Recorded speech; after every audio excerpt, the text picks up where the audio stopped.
Hello everyone, today we're gonna see how to set up Scarlett Solo through 3rd generation.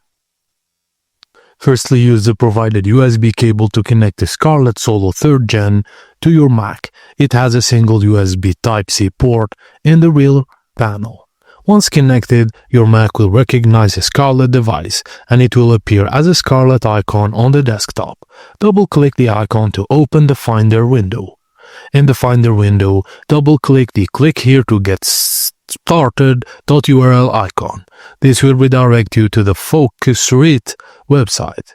Click on Let's Get You Started and fill out the form.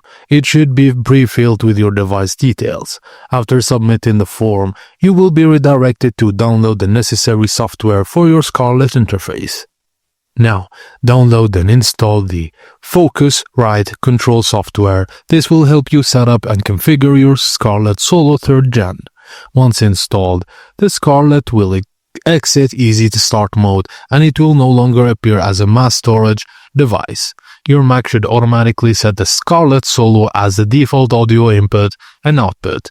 To verify, go to System Preferences, Sound, and ensure that both input and output are set to Scarlett Solo 3rd gen.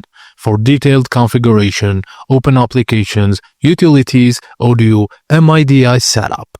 And that's it guys, thank you for watching, and please don't forget to like and subscribe for more.